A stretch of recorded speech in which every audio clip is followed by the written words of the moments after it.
Well, hey Tom. Howdy. How's it going? Good, how are you? Pretty good. Excellent. How was that for staging something like that? Thank you for doing this, and thank you for playing along with our silly setups. Can't wait to see it. I can feel the blood creeping up from the heathens. Got will, got fight. I don't know any other barbecue place in Austin that does lamb, and there's a lot of barbecue places in Austin. Just because of that, I was like, we gotta bring Sid here and see what the Lamb barbecue, is that something you purposely picked, or is there a... Yeah, I mean, it's, That's like the quintessential red meat that Indians understand, because beef is banned for some, for many reasons. I think lamb is delicious. So why not? Start with that. I like it. It's like, fuck it, I don't want to, there's no reason to expound on that further. It's delicious. It's a delicious animal. Yeah. I'm sorry. Tell us about how you started Craft Meats and how, what inspired that. It was 9 years ago in December. Barbecue was, just like an interest I had. I guess put it that way. I always did it at home on the weekends for friends, whatever, and just... Are you from Austin? Yeah. So, born and raised? Yep, fourth generation Austinite. So that means like barbecue is a rite of passage, or is this like how people, how one would spend a weekend? I mean, it's just a good way to spend a Sunday, I think. If and more people come hang out at your house, it's time to commercialize, like, fuck it, I'm going to commercialize this. Right, exactly. And so I bought the trailer off of Craigslist. Ago, oh, wow. For $700.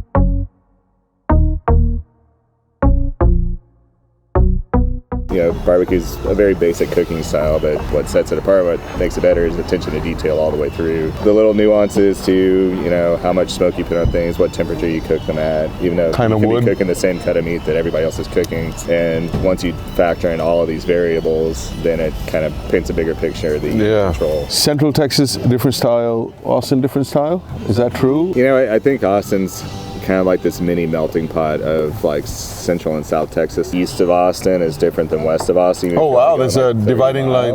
Yeah, it's like the sort of east of Austin, which would be like Louis Mueller and Snow's and the style of cooking that they do, versus if you go west of Austin an hour and you're in like Lana, where they're doing cowboy style, which is more like a West Texas plain style. Okay. Where they're cooking with mesquite and it's like direct heat. So direct heat would be faster, right? I mean, that's a much faster. Not necessarily. No? I mean, it's still a slow cooking process. It's not a high heat. It's just directly over the coal, so you get more flavor of like fats dripping onto dipping and then converting that. But it's still 235, 250. I think we cook kind of hot and fast here, which is hot and fast. That's more of like what you would find west of Austin versus like the Louis Mueller, like where the people are like, oh, we cook our briskets for 14 hours or 18 hours or whatever. And it's still like for us, it's a 24-hour cooking process, but it's higher temperature in the pit.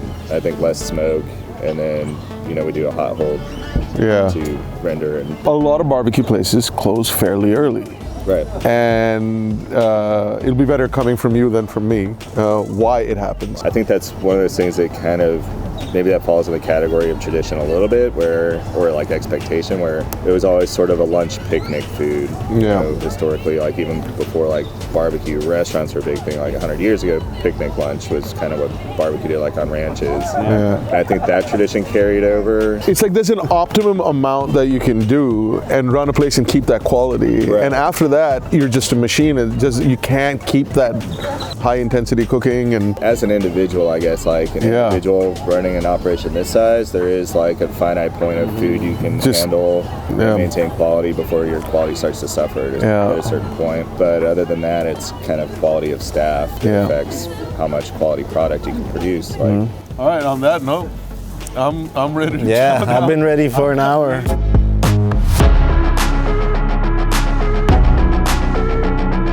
I'm gonna take everything. Do you want the coleslaw, potato salad? Yeah, I'm getting all of that.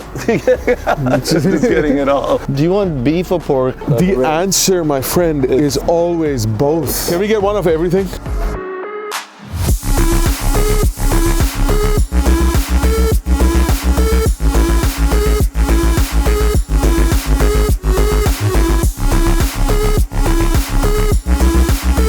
I gotta do this. Look at that. Look at that. Nothing but love speckled all over that schlong. Oh.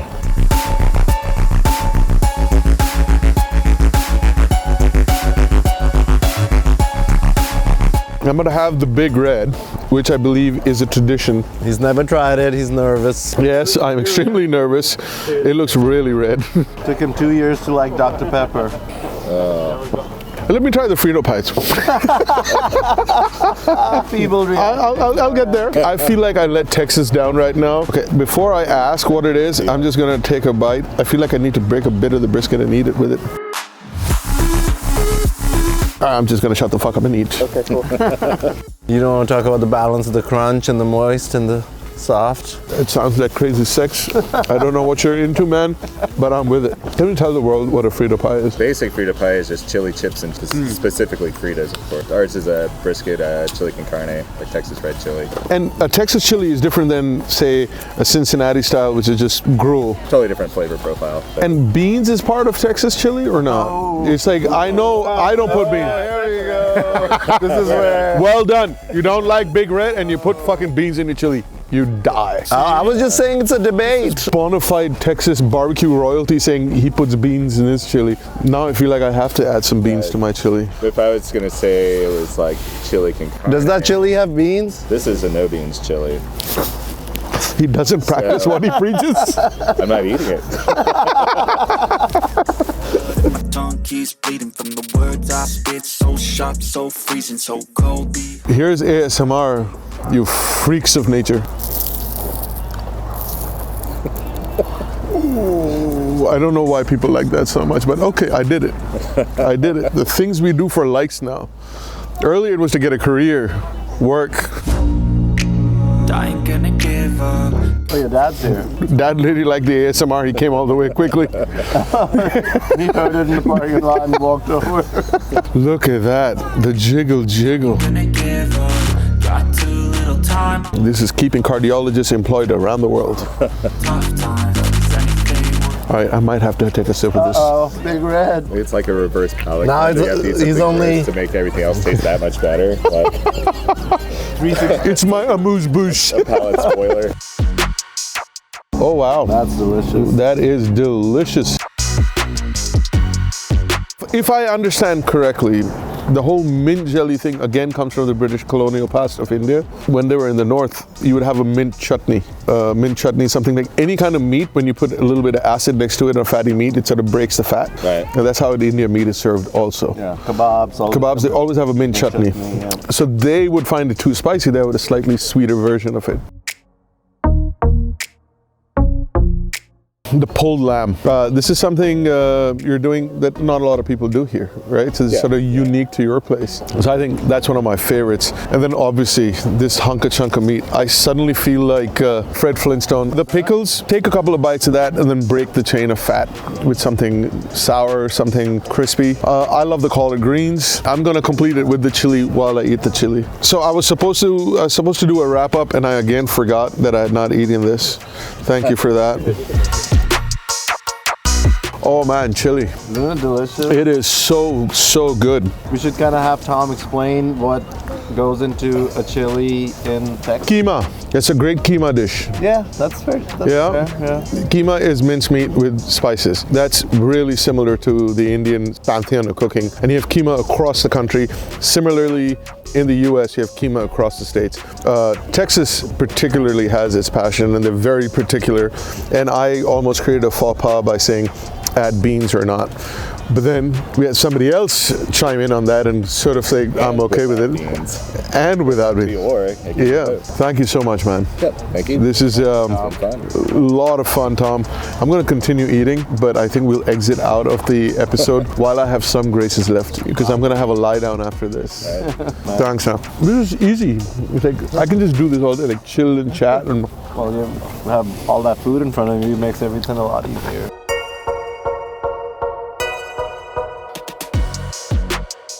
Micklethwait, oh, good lord. If you This see that, episode can be a dictionary for barbecuing. we nerded out too much. Sometimes chefs nerd out too much. Spices, blending, cut of meat, when this. It got super technical. All right, Chef Nikhil, dude, a little bit about yourself. I am head chef at Max Street Kitchen, Magazine Street Kitchen, which is like a pop-up kitchen. We do a lot of guest dinners there. So tell us a little bit more about Micklethwait's food. Obviously, we ate this massive hunk of meat. That was a beef rib. That thing weighed like a small car. I saw in his barbecue thingy, in that pit. He put some, it looked like those Honeycomb. wafer thingies, which he was serving in your food also, but he took some of that and put it in the barbecue also. To get more smoke and go smell out of it, I have to talk about the frito pie. It's a uniquely Texas thing. Fritos are little nacho chips. It's corn chips. So there you open the bag and you serve it in there itself. You just take the bag, you put chili in it, onions, hot sauce, Chili and cheese. for us people in India, it's not just chili, it's meat. What you said, keema, what do you call keema there? Like a bolognese sauce, but in Texas. Along with barbecue, you get some certain staples, but this guy does like the different kinds of sauces, the different kinds of sausages. They make their own sausages. Just assembling a burger for you guys now. Oh, nice. Shanky is wondering what is that? These We are don't need too greens. much, but 2 is enough. This is green. One was No, enough. I'm assuming there are no tomatoes. No tomatoes. No. Look at this squeeze on this. 70-30. It's 70-30. What were you saying? Why don't you explain? Oh, 70-30 is the ratio of meat to fat. Oh man, this is a nice burger. Call to action. Go to Micklethwait and get yourself some American Pride soda. Wink, wink. इतना पैसा में इतना ही मिलेगा. Shout out to the chef. Nikhil! Nikhil! It's the best way to watch this episode is probably with a burger in your hand. Some sort of meat in your hand.